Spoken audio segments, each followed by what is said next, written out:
At the end of the myocardial infarction talk, I mentioned that one of the possible complications of myocardial infarction is that enough of the heart is damaged that it produces a pathology dubbed heart failure.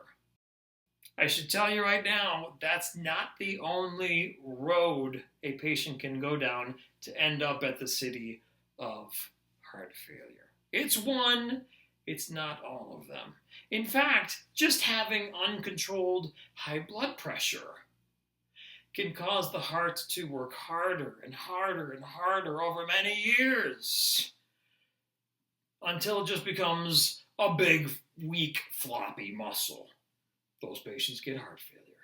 COPD, chronic obstructive pulmonary disease, can lead to a special kind of heart failure specific to the right ventricle because of some of the changes that occur in the pulmonary vasculature, which increases the workload on the right side of the heart. Hearts that are not beating in the usual rhythmic fashion oftentimes have to work harder as well to maintain adequate cardiac output. If this is not corrected, over years the heart will weaken and eventually go into a status of heart failure. Valvular disorders can lead to heart failure by making the heart have to work harder as well. Are you hearing a common denominator here? The heart will work harder when it needs to. However, you can't ask it to do that long term. Whether you're asking it to push against the higher pressures created by hypertension, or whether you're asking it to push against a heart valve that won't open anymore. In both scenarios, you're asking the heart to work harder. That's fine in the short term, but any of our compensatory mechanisms in our body cannot be used long term. Similar to COPD, a pulmonary embolism can be very taxing on the right side of the heart, depending on how it changes pulmonary vasculature, and especially if it causes pulmonary artery hypertension. If the pressures in the pulmonary artery go up, it makes it all the harder for the right ventricle to push blood up into the lung vasculature. So these are just kind of graphic examples of how different pathologic circumstances might lead to a diagnosis of heart failure. A weak heart due to a myocardial infarction has a section of the heart that's no longer contracting, pumping blood forward. That increases the workload on the heart. Over time, it weakens the whole heart. Conversely, if the aortic valve will not open properly, a situation called stenosis, then the left ventricle has to work harder to get blood out. A left ventricle that works harder will hypertrophy or get enlarged. That's a compensatory mechanism. Works for a little while, but eventually leads to some degree of heart failure, in this case, left ventricle failure. Hypertension can lead to heart failure, as the pressure in the aorta really makes it harder for the left ventricle to push blood out. It hypertrophies, just like it would in aortic stenosis. That's its compensatory mechanism. However, as it hypertrophies, this is kind of a catch-22. As it hypertrophies, it needs more blood flow through the coronary vasculature. Well, guess what? The coronaries are up there in the aorta, which is already highly pressurized and difficult for the left ventricle to get more blood up into. This can become this cyclical type of thing whereby the end result becomes ischemia of the left ventricle, leading to a myocardial infarction to heart failure. A lot of sequence of pathologies going on, eh? Did I just say A? I told myself when I moved here, I promised I would not say A. Yeah. Whatever you do, don't say A. Do you still say A? They'll know. They'll know right away. I eliminated A. No, I'm serious. From everything. Just say A right out. I know, eh? You and I are falling in love. It's the same old story as everyone else. So Canada, you're showing me how it's done.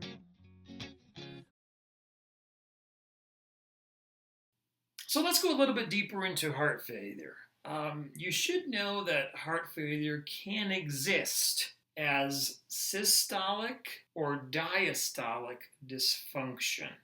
As the name implies, these terms tell you what the heart that is in heart failure can't do. A heart in systolic heart failure is unable to contract fully and get a good squeeze. Contrast that with a heart in diastolic heart failure. A heart in diastolic heart failure can't relax and open up and fill with blood. For the most part, when people refer to heart failure clinically, they're probably referring to systolic heart failure, heart muscle that has become weak. Diastolic heart failure is far less common. It can be caused by patients that get amyloid plaque or amyloid protein deposition infiltrating cardiac myocytes and impairing the myocardial's ability to relax. It's not very common and it's not a focus for this course. So these next 3 slides talk about the consequences of heart failure. I'm going to summarize them, but I want you to read through the slides specifically. When you think of the heart as a failing pump, there is an inability then to properly push blood forward, and that then leads to blood congesting backwards. Just kind of let that sink in for a minute. Now let's think about our left ventricle. Our left ventricle pushes blood forward into the aorta. Everybody cool with that anatomically? Pushes blood through the aortic valve into the aorta.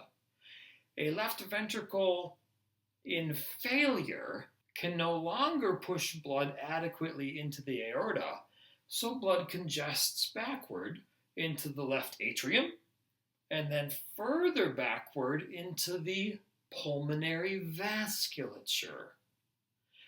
Once it's in the pulmonary vasculature, gets into the pulmonary veins, pulmonary capillaries, increases hydrostatic pressure, can cause pulmonary edema.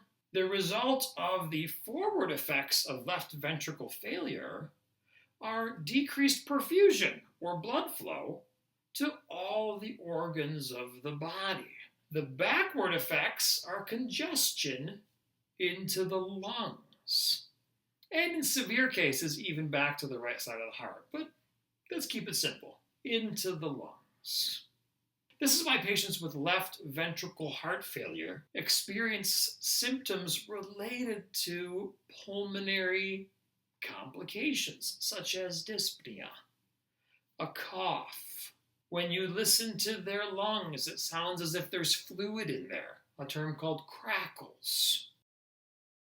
The right side of the heart's job is to push blood up into the lungs. So a right ventricle that has failed, the forward effect of that is reduced perfusion of the lungs. If blood can't be pushed forward adequately, it congests backward. If a right ventricle's blood congests backward, it's congesting into the right atrium and then into the venous circulation, starting with the vena cavas. From the vena cavas, blood will congest backward into the portal venous system. People can get liver congestion from that. It'll congest upward. People can get distension of their jugular veins when they are in right-sided heart failure. Blood can congest backward into the feet, increasing hydrostatic pressure there, causing edema of both feet.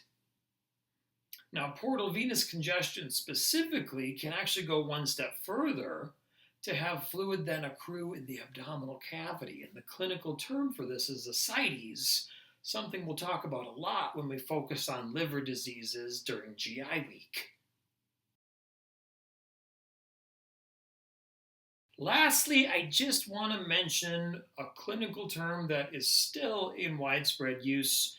Patients with lung disease, say COPD, that develop right ventricle failure as a consequence of that will be said to be in cor pulmonale.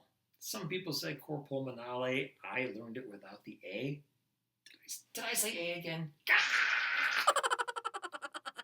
Cor pulmonale, right ventricle failure with a very specific cause that causes lung disease. There's other causes that can cause right ventricle failure, such as myocardial infarction on that side of the heart. But if it's a lung disease cause, cor pulmonale is the most accurate term to use. Now, extra heart sounds are something that you'll learn about in your assessment class. I like to do a lot with regard to cardiology because so many people have cardiac dysfunctions. We talked about S4 a little bit earlier with regards to hypertension. Remember that S1 and S2 are caused by the valves closing. Extra heart sounds such as S3 and S4 are due to blood turbulence within the heart. S4 is typically something attached to hypertension. S3, a heart sound that occurs just after S2, is most often connected to patients in heart failure. Now, back when I was a lad, heart failure was more commonly called congestive heart failure. And the reason why is because as the heart failed to pump adequately, it would congest with blood, and then blood would congest backwards. So congestive heart failure, or CHF, was a very popular medical term. Some of you may still work in areas where that term is more popularly used. Heart failure, CHF, exact same thing. One lab that you will see drawn frequently for patients in heart failure is BNP, brain natriuretic peptide. The name is a little bit misleading because this particular protein is secreted by the myocardium to diurese when the myocardial sensors show that there's too much blood volume within the heart. This is a natural compensatory response to help the heart maintain optimal intracardiac volumes. Patients with heart failure will have intact sensors oftentimes will secrete BNP and attempt to diurese out the extra fluid and reduce the congestion within the heart, the extra fluid volume. Unfortunately, in patients with heart failure, this compensatory mechanism is inadequate for the most part. The usefulness of the BNP measurement in the blood is to corroborate or verify that a patient with known heart failure is in an exacerbation or a worsened state of their heart failure. I'll go one step further. Since heart failure is a chronic condition, clinically you'll hear the term compensated or decompensated heart failure. A patient with known heart failure who is compensated has enough circulating volume to adequately maintain cardiac output, and things are good. Let's say that patient goes and eats 6 bags of chips, tons of sodium, retains a bunch of water, and now the circulating volume goes up to more than their failed heart can really handle. That BNP mechanism is going to kick in, and the BNP levels are going to skyrocket. The patient's going to feel really uncomfortable. They'll have some clinical symptoms. They might come into a clinic, maybe through the ER if things are bad enough. They'll look like a patient in heart failure in whom the heart failure has gotten acutely worse. The clinical term for that is decompensated heart failure. And one of the blood values that will be drawn is BNP, brain natriuretic peptide. That patient will probably be diuresed. They'll be given medication to make them pee. As they're peeing out a ton of fluid, BNP levels should come down if the myocardium is sensing that volume within the heart has gone back to a more normal state.